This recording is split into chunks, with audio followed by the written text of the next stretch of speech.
your Bibles, you can turn to Luke chapter 14.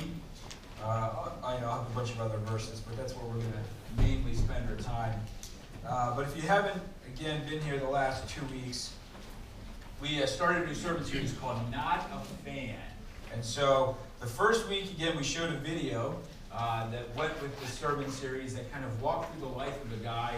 We saw his transformation, and the whole message was, are you a fan or are you a follower of Jesus? And last week, Adam introduced us to that idea, and we talked about defining the relationship, right? Are we going to call ourselves a fan of Jesus, or are we going to call ourselves a follower of Jesus?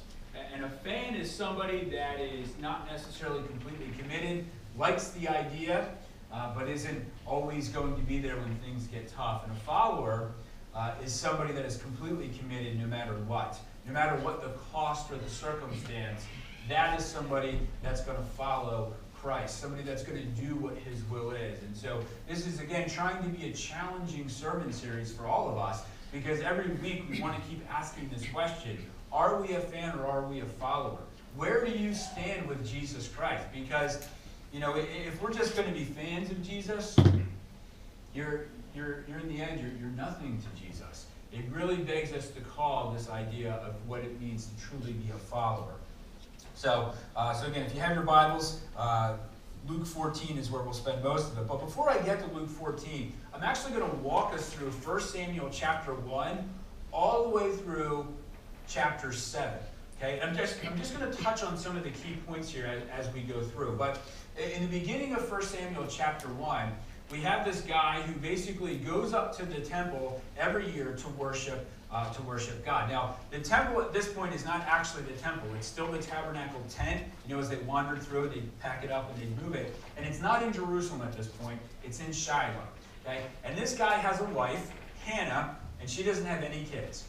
And he's got another wife who's got kids. And this always causes problems, because the one who had kids is always making fun of Hannah because she doesn't have any kids. And so they go up to the temple to worship God, and as they're worshiping God, Hannah starts praying. And she basically prays, God, if you would just give me a child, I will dedicate this child to you. I will literally take this baby that you have given me, because I just want a child so bad, that I'm going to give him to you. And so as she's praying, Eli, who is the priest, of the temple, looks at her, and he doesn't see any words coming out of her mouth. He just sees her mouth moving. So he goes over to her and he basically goes, Hannah, you shouldn't be drinking. You're clearly drunk. I don't know what's going on. And Hannah goes, no. I'm just praying to God that God would give me this child, and I will give this child back to him. I'm just so desperate for a child. And so Eli says, well, you know what? May God give that to you. And so Hannah goes home with her husband, and she gets pregnant. And so as time passes, she gives birth, and she weans the child, and like she said, she's going to give this child back to God. And so when it was time, she goes back to the temple and literally gives Eli her son Samuel. Okay? And now Samuel is going to start to learn under the priest Eli. Now Eli also had two sons, Hophni and Phinehas. Now, here's what we know about Hophni and Phinehas. It says in chapter 2, verse 12, it says, Eli's sons were wicked men, and they had no regard for the Lord. Okay? So his sons were not good guys. Now, here's the two things that we're told that they did. They probably did some more stuff. If you were a priest, the way that you got paid is when people brought their sacrifices to you, you would actually get a portion of that meat. So Leviticus, the book of Leviticus, talks all about how this is going to work out. Well, what they would do is they basically would go over to the giant pot as the sacrifices were being boiled, as they were being offered to God, and they would just put their fork in and take whatever came out and said, this is our portion. And when people questioned them about it, they basically said, you need to keep quiet. Now, this was a clear violation of what it had said in Leviticus. And the other thing that we're told is that they slept with the women that served at the temple entrance. Okay? So these are some pretty wicked guys. And again, they're supposed to be the priests, right? And so you can clearly see that God is not happy about what's going on. Now in verse 22, it says, Now Eli, who was very old, heard about everything his sons were doing to all of Israel, and how they slept with the women who served at the entrance to the tent of the meeting. And so he said to them, "Why do you do such things? I hear from all the people about these wicked deeds of yours. No, my sons, the report I hear spreading among the Lord's people is not good. And if one person sins against another, God may mediate for the offender. But if anyone sins against the Lord, who will intercede for him? His sons, however, did not listen to their father's rebuke, for it was the Lord's will to put them to death." So you can imagine these guys are bad. Everybody knows about it, all right, because it clearly says that. Eli is hearing from other people what his sons are doing, and he basically says something and they just ignore him. And so what does Eli do? Eli does nothing. He just allows his sons to persist in these sins and to persist in these sins against God. And so in chapters 2 then and 3, what happens is a prophet comes to Eli and says, "Listen, here's what's going on. You've messed up, okay? And God is going to take the priesthood away from you, all right? Because you have not done anything. You've essentially put your sons above God. So what we're going to do is we're going to take it away from you. And here's going to be the signs. Your sons are both going to die on the same day. That will be the sign to you that this is coming true." And he then has Samuel have these visions where basically Samuel's sleeping at night and he keeps hearing this voice and he thinks it's Eli. And Eli goes, "No, clearly God is talking to you." And God basically tells him the same thing. "I'm going to take this away from Eli. All right, and I'm going to basically give it over to you." And so he communicates this to Eli, and he says, "This is what God told me." And Eli says, "Well, so be it, if this is what God has decided." Now, we come to chapter 4. Okay? Now, the Israelites and the Philistines are getting ready to battle. Now, here who are the Philistines? Okay? The Philistines were a group of people that lived kind of out in the Aegean Sea, out near Greece on the island of Crete. And they make their way over to the southern portion of Israel, and they park themselves down. Okay? And they basically break themselves up into 5 major kingdoms. Now, there's all kinds of Philistine towns, but there's 5 major kingdoms. And they basically, when there was trouble, they would all get together and help each other out. And basically, that was in times of war. Okay, so you have this area of the Philistines. And this was problematic because not only did they serve foreign gods, but they were a nuisance to the Israelites. Okay? They basically kept engaging in all of these battles for like 200 years. So from Samson all the way through the reign of David, we have this ongoing pestilence with the Philistines. Okay? And so the Israelites are getting ready to go out, and they're going to go fight the Philistines. Okay? And so they go out, and you can imagine what happens. Here they are, the Israelites, right, who have the God of all gods, go out, and they get slaughtered by the Philistines. I mean, we're talking like thousands and thousands of Israelites are completely rooted by the Philistines. And so they get this really, really good idea. And here's what it says in chapter 4. When the soldiers returned to camp, the elders of Israel asked, "Why did the Lord bring defeat on us today before the Philistines?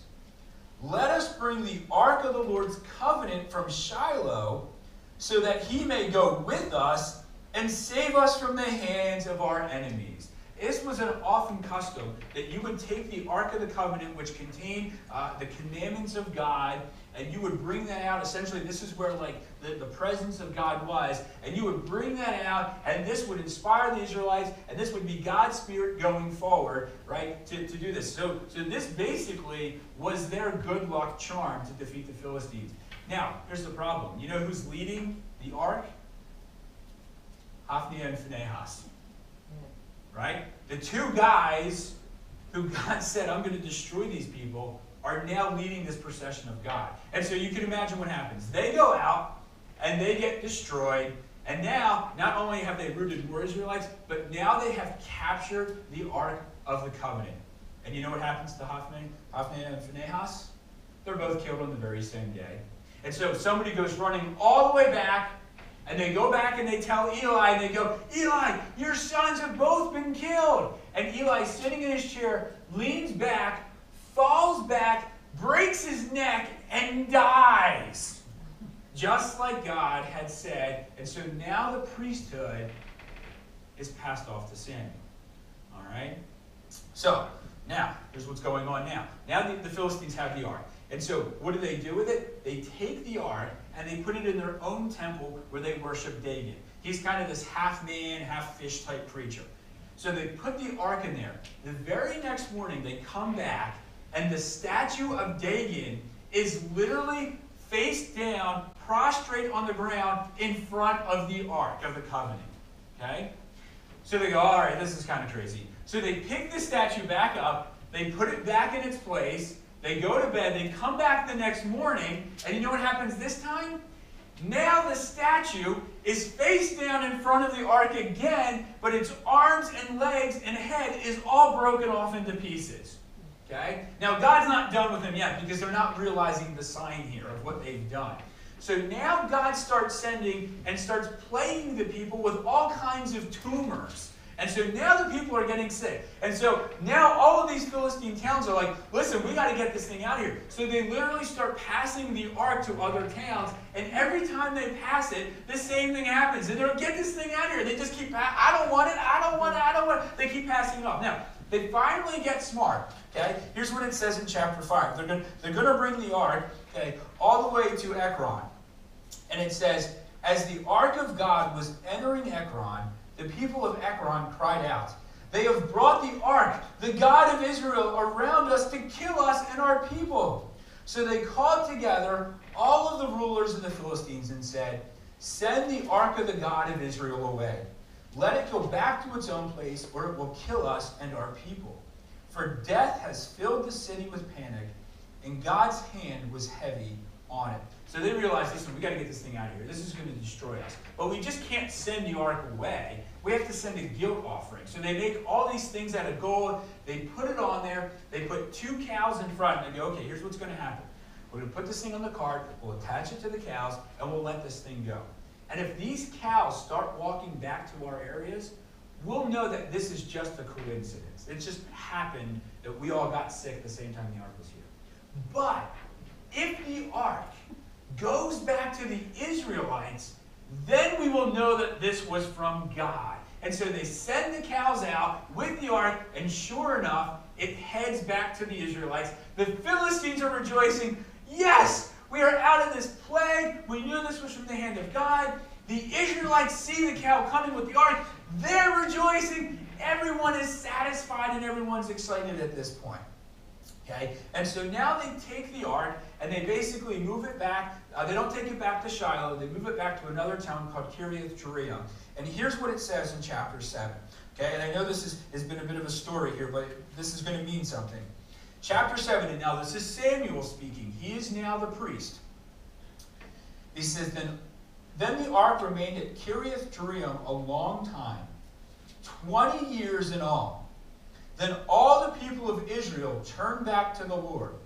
So Samuel said to all the Israelites, if you are returning to the Lord with all of your hearts, then rid yourselves of the foreign gods and the Ashtoreths, and commit yourself to the Lord, and serve him only. And he will deliver you out of the hand of the Philistines. So the Israelites put their Baals and Ashtoreths away, and served the Lord only. All right, so we think we finally got it settled, but the Israelites still don't have it right. So for 20 years, as the ark is now back in their hands, they're still being plagued by the Philistines. And Samuel says, guys, don't you get it? It's because you're serving the god of Baal and Ashtoreth. And those were Canaanite gods. There's another group of people who lived north of the Philistines, who basically were like their fertility god of babies and the fertility god of the earth. And the Israelites have the ark, but they also have these Canaanite gods. And Samuel's like, guys, you idiots.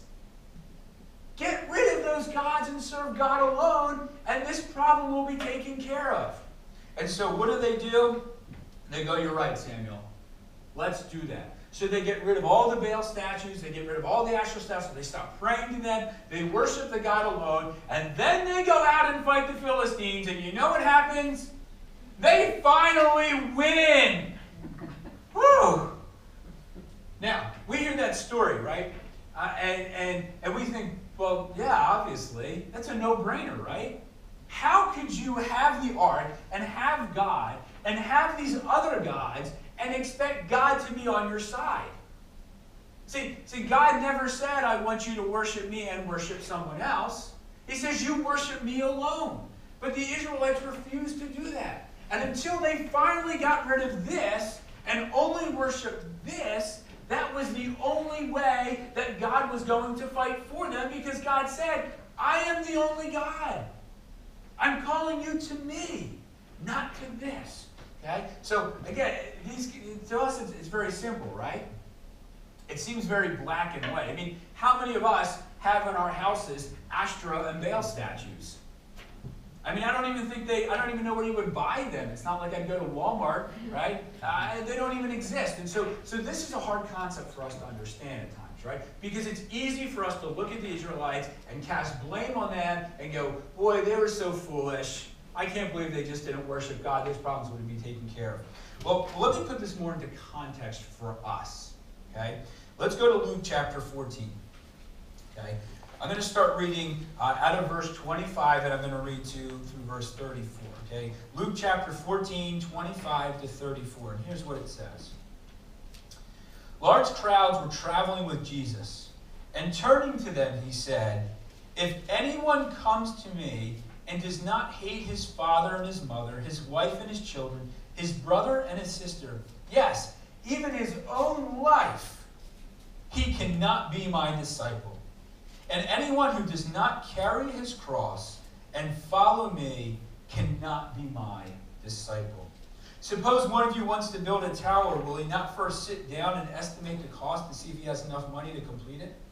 For if he lays the foundation and is not able to finish it, everyone who sees it will ridicule him, saying, this fellow began to build and was not able to finish. Or suppose a king is about to go to war with another king.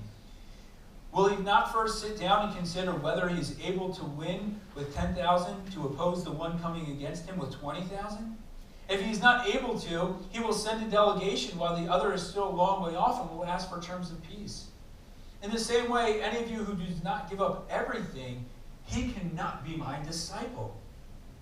Salt is good, but if it loses its saltiness, how can it be made salty again? It is fit for neither the soil nor for the manure pile. It is thrown out.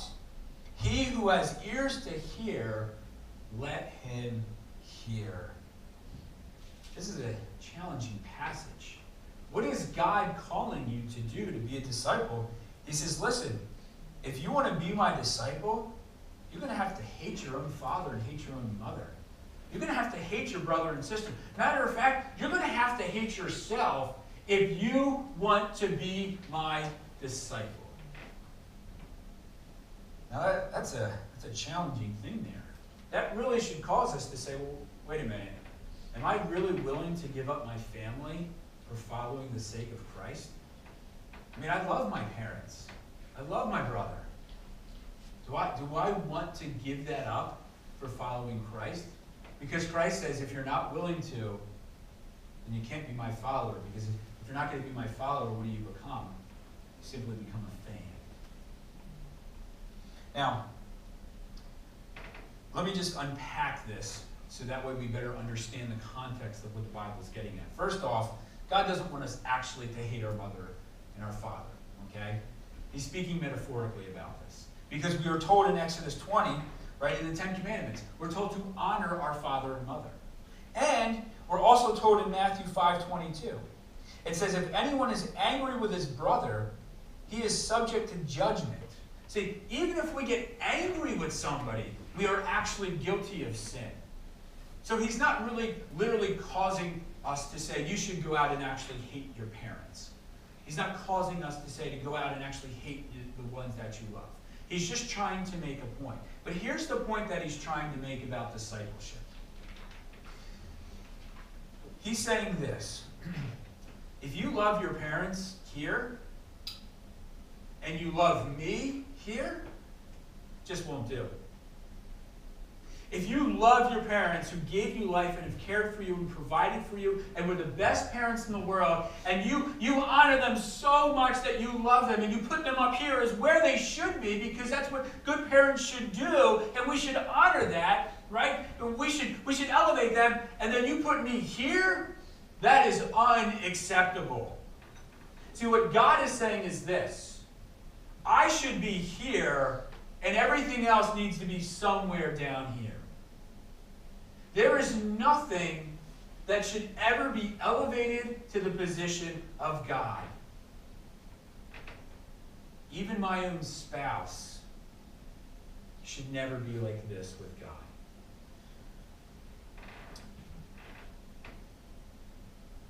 God says we can't have multiple loves. There's only one love we should truly have, and that's God. Because God refuses to share his glory. We're told in Isaiah 42, he says, I will not give my glory to another or praise to idols. See, that may be the hard part, that we think about is because, again, we think of idols as statues, right? We think of idols as foreign gods. The way we need to look at idols is this. Do I value money and security more than I value God? Do I value the protection of my job more than I value God? Do I value my reputation more than I value God? See, that's what God is calling to us today in 2017. Again, it doesn't make sense to us in the Old Testament, but that should make sense to us now. Am I going to put what people say about me over what I'm willing to say about Christ? God's not going to share his glory. And if you're going to put anything here, what Christ is saying is you can't follow me. Because you're simply just a fan. And that's not what I want. I'm calling followers. And then he goes on and he says this. He says, if anyone who does not carry his cross and follow me, he can't be my disciple. See, what it meant in Roman times to carry a cross meant the idea of submission. So when Christ is literally forced to carry his own cross to die, you know what they were saying? That Christ was submitting to the authority of the Roman world. That's why they made people carry their cross. It was a humiliation piece. It was a piece that says, you are going to get down and respect who we are as Roman authority. And so what is Christ calling us to do? Christ is calling us to say, you need to, every day, you need to pick up your cross. You need to get down on your hands and knees and say, God, I submit my life to you and you alone only. And if you are not willing to do that, if you are not willing to carry your cross, what does he say yet again? You cannot be my disciple. You cannot be my follower. If you're going to wake up in the morning and you're going to do your own thing, don't come calling to me because I know you ain't following me. You're simply following your own life. This is some serious stuff he's talking about. And then he goes on and he gives some examples. He says, don't we count the cost? Don't we think about if this is what I really want to do? If I'm going to build a house, don't I map it out? Don't I plan it out? Don't I think, do I have enough money to do it? Do I have the time, the patience, the energy to do this? Because if I don't, then I'm just an embarrassment. If I'm going to go out to war and I don't think I'm going to win, I try to make a deal. See, too often we get excited about the emotional nature of Jesus Christ. It sounds good to us on paper. It sounds good to us when somebody says it. And then all of a sudden, you now have to live that life, and you go, this isn't what I wanted. And Christ is saying, that's why I told you before you made that decision to think about if this is what you really wanted. Because if you're going to try to live this life that's a mediocre Christian life, that's not good enough. You are not my disciple. See, we don't ever think about it like that, right? We don't. We share the gospel and somebody goes, I want to follow Jesus, and we go, yay! And then we walk away. How about this the next time? How about the next time somebody says, I want to follow Jesus? You respond with, are you ready to die for him? Are you ready to transform your life? Are you ready to give your life up for Jesus Christ? Oh, we don't want to do that. What if they walk away? You know what Jesus says in the Bible? He says, listen, if you can't handle this, leave. If Christ is willing to tell people to leave because they won't follow, we better be able to say the same thing to people. I know this is harsh. This sounds ridiculous. But this is the serious stuff that Christ is talking about. Because if we're not willing to die, we're not a follower of Jesus Christ. We're simply just a fan who sounds good on paper. You know, Adam shared a sports analogy last week, and I got my own sports analogy. This is kind of how it looks. So, this is what I do for all sports things when we get to the playoffs. Even if the Eagles were in it, but the Eagles weren't in it. I basically go through all the teams, and I go, all right, let me think. Let's start with the Western Conference there, the AFC, I'm sorry. All right, I like the Dolphins' colors. I don't really care, but all right, I'll root for them. I never liked the Steelers. I never liked Palomalu with his long hair and the hair commercials. All right, I can't root for them. I used to love Kansas City. I loved Christian Okoye back in the day. They called him the Nigerian Nightmare. I used to love this guy. Well, now that Andy Reid is now the coach, I can't support the Chiefs. So once he's no longer the coach, I will love the Chiefs again. So I couldn't root for the Chiefs. I don't like Oakland, Texas, nah, whatever. Now, New England, I'm not a huge fan of, but they've been so good that, like, I'm at the point now where I just want to see how many they can win. Like, it's kind of weird. But I root for them. So I was like, all right, so I basically got the Dolphins and the Patriots. Yeah, all right. Now I go to the other conference. Well, I like the Lions. I like the colors. I've always liked Barry Sanders. I don't like the Seahawks. I don't like Richard Sherman. I don't like the loudmouth type of person.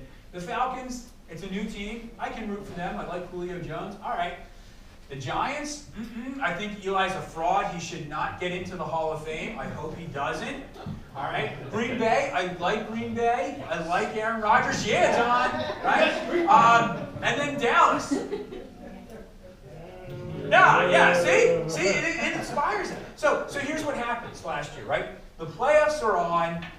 Yeah, if I got nothing to do, maybe I'll flip it on, or maybe I'll watch it. Like, I'm checking the scores, like, whatever, like, no big deal. Like, like Pittsburgh won, that's kind of expected that, And like, the Seahawks won, whatever, right? Now, here's what happened, though.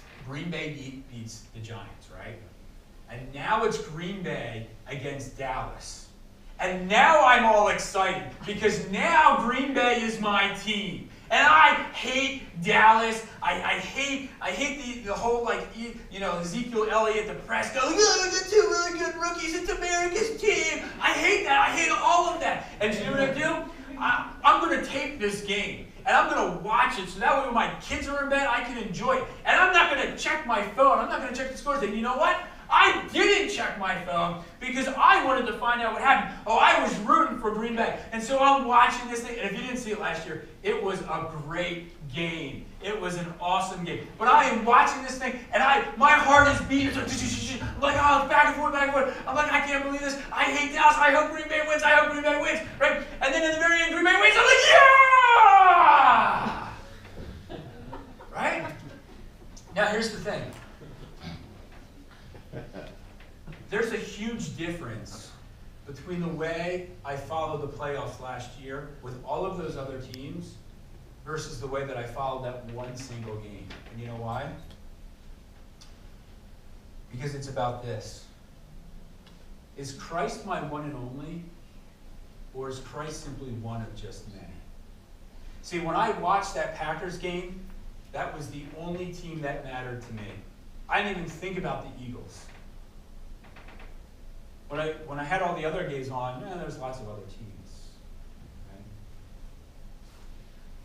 But see, that's how our spiritual life should actually look. Right? I should be that excited about Jesus Christ because he is the only thing that matters to me in this world. But see, if I have Christ, and I have my family, and then I have my job, and I have my reputation, and I have my fun time, Christ just becomes one of many things, and I dilute the process of who Christ is. It's kind of often like how I show up to church and I pull Jesus out of the trunk of my car, and I'm like, come on, Jesus, we're going to church. We sing some songs, and I take some notes, and then after church is over, I put Jesus in the trunk, and then I go home and I watch some television that I shouldn't be watching.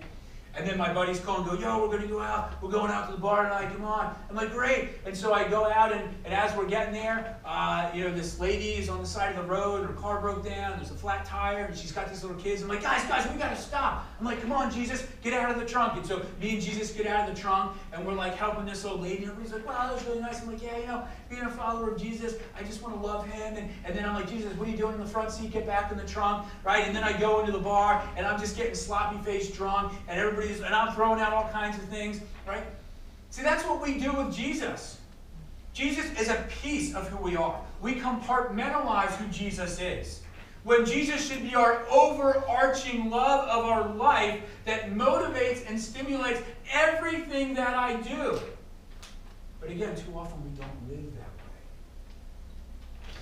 And so, this is why this is so important that we answer this question. Is Jesus going to be your one and only, or is he going to be your one and only? This is important why we answer it, because here's what he goes on to say, right? When we get to the end of verse 34. He says, salt is good, but if it loses its saltiness, how can it be made salty again? It's neither fit for the soil nor for the manure pile. It's thrown out. We are told in Matthew 5:13 that we are the salt of the earth. That's what we are told. And what does salt do? Salt is a preservative. It makes things last longer. Salt gives flavor to food. And, salt is actually like an antiseptic. It's actually used as a cleansing tool. Now, I want you to think about that in spiritual terms. That's what we are. We are preserving the gospel of Jesus Christ. We are bringing flavor to people's lives. We are bringing the healing to the sin that is in people's lives. That is what we are as the salt of the world. But see, if I'm just a fan of Jesus, if Jesus is just one of many things, I'm no longer salty. I no longer function and do my job. And what does Christ go on to say? You're not even worth what? Go ahead, say it. You're not even worth a manure pile. You think about that? These are God's words. You understand that? God says if you're not salty, you're not even worth the feces that comes out of the back of cows. You're going to be a fan, or you're going to be a follower. God called us to purpose. God called us to his glory. And so often we sacrifice that glory because of other things that we think look good, that have no meaning and no value to us. God called us to make disciples. I just talked about earlier that we want to plant churches from Boston to Washington, D.C. And if you're going to be part of this church, and you're going to be part of this network, and you're going to be a follower, that's what we're asking you to do, is help us fulfill that vision. But if you're like, nah, I'm just going to come to church on Sunday, you go back to the words of Christ, you're not even worth the manure pile. Let me just explain this one more time about why this matters so much if you're going to be a fan or if you're going to be a follower. And I hope this is what resonates home with you to make your choice. Matthew 7:21-23 says this. It says, not everyone who says to me, Lord, Lord, will enter the kingdom of heaven, but only the one who does the will of my Father who is in heaven. Many will say to me on that day, Lord, Lord, did we not prophesy in your name, and in your name drive out demons, and in your name perform many miracles? Then I will tell them plainly, I never knew you. Away from me, you evil doers. Did you catch that? God, I went to church every Sunday. God, I even told my neighbors about you. God, I volunteered at the homeless shelter for you. Yeah, you did those things, but what you never did is you never took up my cross and submitted your life to me. That's what you didn't do. Because after you served the homeless shelter, you went home and you yelled at your neighbor because their dog did something on your lawn, and you yelled at them. And you screamed at them. Well, God, I went to church. like 3 times a month. Yeah. And then what did you do when you went home? Is you abused your children. That's what you did. You didn't take up the cross. You didn't submit your life to me. So what does Christ say? He says, away from me, because why? Christ doesn't know his fans. He only knows his followers. So you might be sitting here saying, I love Jesus. You got to ask yourself, do you really? Are you willing to put your life on the line for Christ? Are you willing to give up everything for the transforming power of Jesus Christ? See, that's what a follower is. A fan says, no, I just like the convenience of the social club. And you will have to answer to God one day. You may be able to fake all of us out. You cannot fake out what Jesus says about you. So we ask ourselves, what do you want to be? You want to be a fan? You're going to be a follower. Is he going to be your one and only? Or is he simply just going to be one of many? It's a hard question to wrestle with. But I'll tell you what, if you choose follower, it's the greatest life. We know what happened to all the disciples except for one. They were all martyred and killed. You can read the life of Paul. Paul took more beatings and more imprisonment than anyone else. You know what he did in prison? He praised God. See, that's what a follower is. Let's pray. God, your word is not easy. Your word is challenging. And Lord, we need to ask ourselves these kinds of questions every day. Because, Lord, when it gets tough and when it gets difficult, it's easy for us to want to throw in the towel and throw our hands up and say, no, I quit. And if we're going to quit on you, then God, we're not a follower of you. And in the end, you're going to say, I never knew you. And Lord, I pray that I'm not that person. God, continue to convict me. Continue to have me just wrestle with submitting and carrying my cross for you. And Lord, I pray for each one of us here that we wrestle with that question. And that if we choose to make our life as a follower, Lord, then may we be blessed. Lord, may we find the saving grace that is in you and the joy that is in you. And Lord, I pray that we move forward as a church body to do your will, to spread your gospel, Lord, to give you glory and to give you praise, because we know the only way that we can do this is because at the cross you died for our sins because you loved us. We were spent to be a life set for hell, a life set apart from you, but God, you said, no, I love them too much to let that happen. And you made a way by bridging the gap and redeeming us for our sins, God. Let that motivate us to follow you. Let us have opportunities to share your good news and your gospel message of love.